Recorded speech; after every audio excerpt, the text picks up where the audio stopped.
Xin chào các bạn. Sắp tới giao thừa rồi mà nếu nhà nào chưa có món bánh chưng nấu gấp theo kiểu này thì sẽ có bánh để thờ 3 ngày Tết ngay. Ai mà biết nấu cơm thì xem video này nhất định các bạn sẽ làm được. Khi nào mà mình dùng thì hấp hơi lại, còn không thì ăn liền cũng được. Hấp hơi lại thì bánh nhừ rền ra như vậy, rất là ngon như là bánh luộc.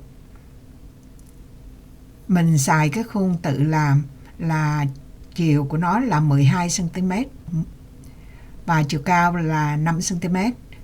Lá thì đông lạnh, mình rã đá ra, mình để ra bên ngoài rồi mình rửa rồi lấy khăn lau khô, cắt cái đường viền. Còn lá dứa thì mình xài cỡ là 8 lá, cắt nhỏ ra rồi mình xay để mình lấy màu. Nếu mà các bạn không có xài màu này thì xài cái màu mùi lá dứa cũng được. Mình sẽ xay với 2 cốc nước. Xay xong thì mình bỏ qua cái rây để mình lọc nó, rồi mình bóp cái xác nó cho ra cho hết nước, rồi để qua một bên rồi mình làm chuyện khác. Mình nấu nhân đậu xanh. Thật ra nhân đậu xanh đây mình nấu lâu rồi, mình để sẵn trong tủ lạnh đó rồi, muốn là mình làm. Nhưng mà công thức thì mình đưa cho các bạn là mình sẽ nấu 300g.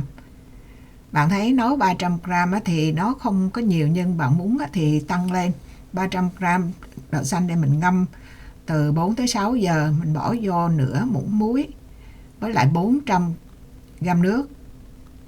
Rồi mình sẽ nấu nó là bằng IP, cái nồi IP là Instant Pot đó. Mình nấu có 2 phút rồi mình để nó tự nhiên.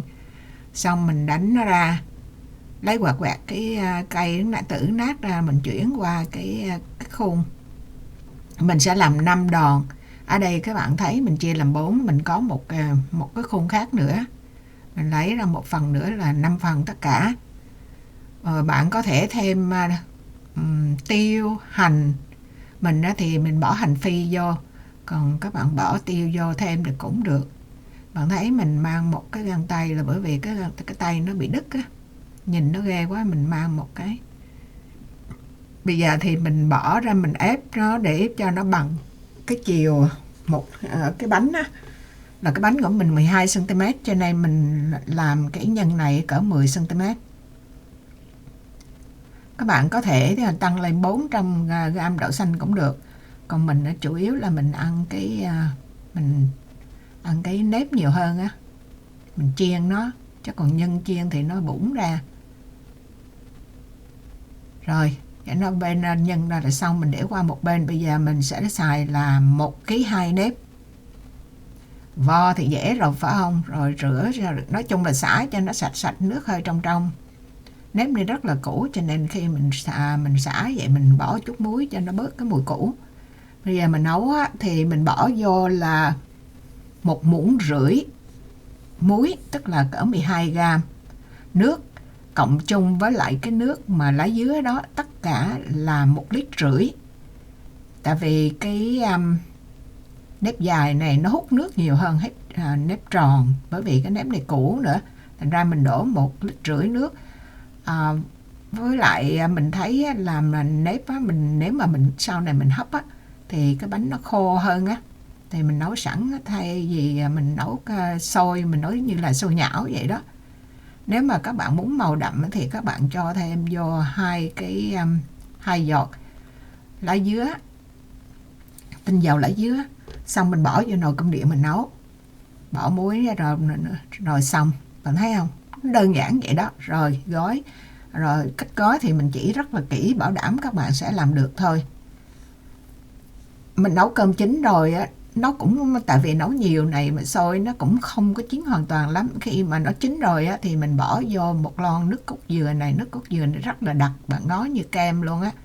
Bạn mua cái hiệu này của Thái ở Costco thì mình trộn nó vô, trộn nó từ từ đó, cái mình trộn hết xong mình thì nấu xong thì cái nồi chỉ lại zero, mình sẽ bấm lại nó nấu lại một lần nữa. Mình trộn cho hết cái nước cốt dừa vô đã. Cái màu nó hơi bị nhạt, Nhưng mà nếu mà bạn hấp lại á thì cái màu lá chuối nó ra thêm nữa.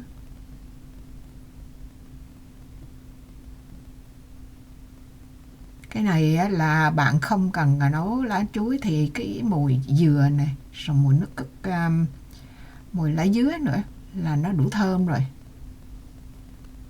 Rồi bây giờ là mình tráng thêm cái lon đó vô,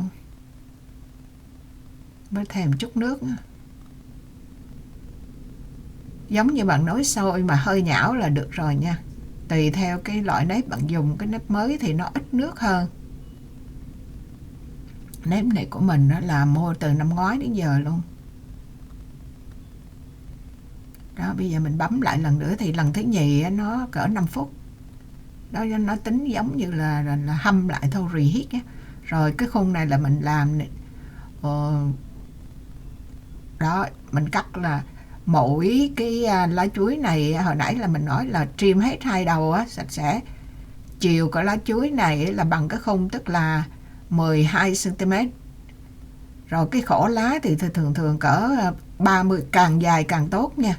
Để mà nó bịt cái lên trên phía trên, mình chỉ cần 2 miếng 12 cm, rồi 2 miếng 5 cm để đi vòng ngang lót ở trong. Đơn giản vậy thôi. Mình xài một sắp lá chuối mà nó còn 2/3, ở đây là chưa tới 1/3 sắp lá chuối.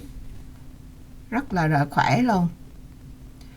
Lá chuối bây giờ mấy năm mới có ở đồng, mà bây giờ là 3 đồng luôn á. Những nơi mà có 3 đồng mà có mua, có những nơi mà 3 đồng mà không có mua nữa. Rồi đó, bạn thấy không, nó kỹ lưỡng đó. Nhưng mà mình không có nấu trong nước cho nên cũng không có quan trọng.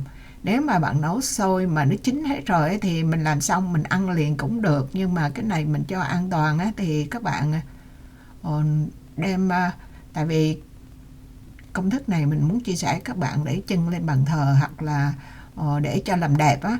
Rồi khi mà bạn ăn á, thì đem, dù bánh canh tác mình nấu chín đi nữa, mình để lâu thì nó cũng, khi ăn thì hâm lại, thì mình thay vì mình hâm bằng microwave hay là mình chiên cái này á, bạn có thể là mình hấp hơi lại.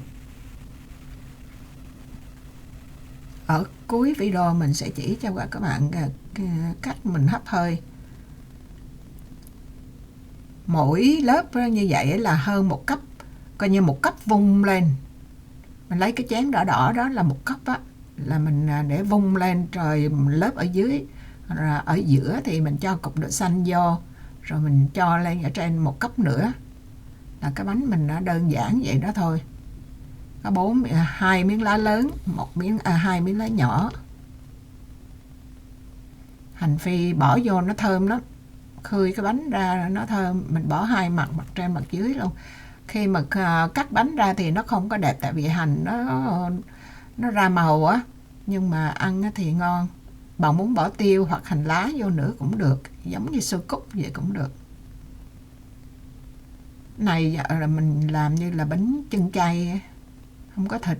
Các bạn nào muốn thịt thì thịt mình xào trước đi, giống như cái công thức mình làm trước bánh ngũ sắc á, mình cũng xào thịt riêng. Rồi mình có cái đồ nghề đây, mình cái ly vung á, đè lên là nó chặt lắm. Cái này gói, bạn phải gói nó chặt cái bánh nó mới đẹp. Tại vì xôi nó chín rồi đó, nó không có nở nữa, thành ra mình phải ép chặt nó xuống. Rồi nhất là mấy cái góc cho nó đẹp. Nếu mà cái lá dài thì nó che kín hết. Nó không, đơn giản vậy thôi à. Mình bẻ cái mí nhọn nhọn lên, nhìn xa xa tưởng kiểu.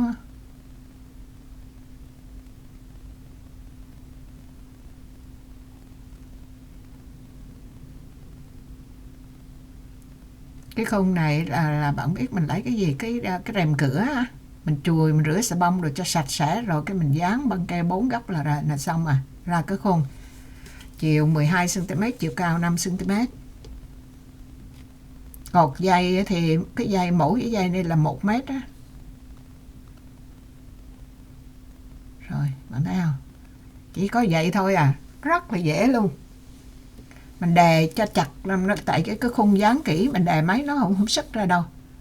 Rồi mình để lót cái dây ở dưới trước, rồi mình đo nó hơi rộng xé bớt ra, tại vì cái phần mà ở gần cuộn lá nó nhỏ hơn ở ngoài mí lá nó to, thành ra mình đo mình nên để đo cái bên mí lá đó. Bây giờ mình chiếu nhanh chỉ có lượt lại cái cách gói là 2 miếng lót thẳng góc với nhau, bề láng xoay ra ngoài, rồi 2 cái miếng lót ở phía trong á, 5 cm chiều cao đó thì bề láng mình để vô trong để tiếp xúc với nếp á. Rồi vậy là cho 4 góc cho nó sắc sảo, thì cái là múc một cấp mà cho thêm vô chút xíu nữa, làm đúng y 5 cái bánh, mỗi cái bánh là 750 gram kể luôn nhân, mà nhân mình là ít á, các bạn có thể là thêm nhân nha, hay là các bạn thêm thịt hay là gì, cái này bánh chay là không có.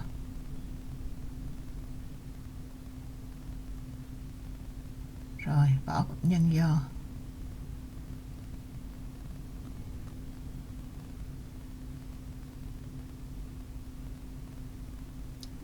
làm rất là dễ lắm. Mình làm từ mình bắt, tại vì đậu xanh mình có sẵn rồi, đậu xanh mình là mình nấu, mỗi lần mình nấu nhiều á, mình để sẵn đó, xong rồi cái giống như nấu sôi xong cái là mình gói nhanh kiểu mình này, khung rồi có sẵn rồi, làm cái rạc đó là trong vòng bạn làm, ví dụ như là bây giờ bạn thấy cái video này, bạn có nếp sẵn ở nhà, có đậu xanh sẵn hay là gì, bạn làm 1 tiếng đồng hồ sau là bạn có 3 bánh chưng liền, rất là nhanh luôn,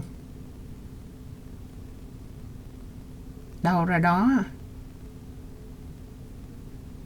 Mình chỗ này là mình mới chế ra, thành ra mình đủ thứ kiểu khác nhau, mình suy nghĩ làm sao mà cho lợi lá nhất á. Đó, 5 cái bánh, cái nào như cái nấy, 750 gram á. Rồi bây giờ mình chân diện cho nó, không biết làm cái gì đây cho nó đẹp á, mấy cái gì mình tính bỏ cái chữ, mình cũng không biết chữ Tàu nên là có nghĩa gì, mình chắc cũng nghĩ phát sồi gì đây, chúc mừng năm mới, nhưng mà thôi mà chữ Tàu thôi mình đổi, lát mình đổi qua cái phong bì chữ Việt á. Đó, nguyên liệu thì mình cũng để trên màn hình đây rồi, có người yêu cầu mình nó để lại cái phần mô tả, chắc mình cũng để vô lại đó. Cái dây dán màu vàng lên đây. Cái này mình cột kiểu khác, cột bên hông để giữ luôn cái góc á, muốn để xiên để rồi dồn không được thôi lấy ra lại. Nói chung là mình không có cái lúc làm thì nảy sinh ra ý kiến chứ chưa có cái đó trong cái suy nghĩ.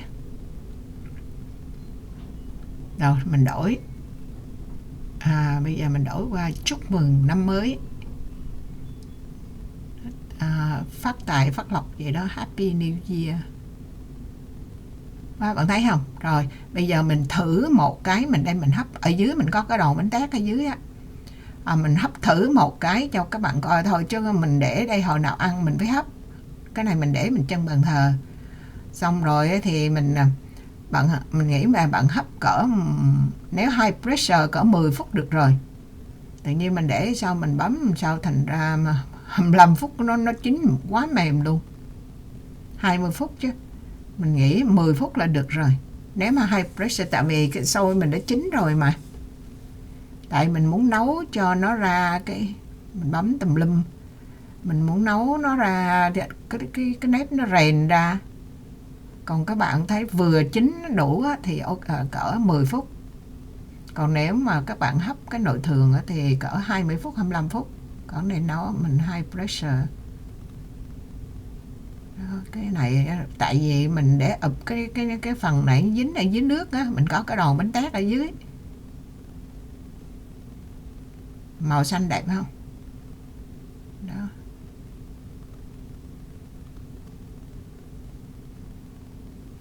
Nó rất là dẻo luôn. Mình để sát, đổ nhiều nước quá cái phần đáy nó dính nước á, nó dính một chút. Bây giờ mình lấy cái sợi cước mình cắt cho các bạn dòm ở trong, nó chín đều lắm, nhưng mình bỏ ít thành ra nhìn cái bánh không có được đẹp, không có hấp dẫn, nhưng mà tụi mình ăn thử rất là ngon. Nó dẻo, nó như là bánh ít luôn á. Rồi, như vậy cái video chỉ có vậy thôi. Mình bảo đảm các bạn xem xong cái này bạn đi lấy nếp bạn nấu sôi, bạn làm y chang ra cái cách gói bạn thấy không, rất là tiết kiệm lá. Không cần cột dây luôn cũng được á, bạn để tại mình hấp mà, mình cột sơ chung quanh. Đó. Rồi. Video của mình chia sẻ cái cách làm bánh chưng nồi cơm điện dã chiến của mình, tốc hành của mình. Tới đây là xong. Xin chào tạm biệt và chúc mừng năm mới. Hẹn gặp lại trong những video kế tiếp. Bye bye.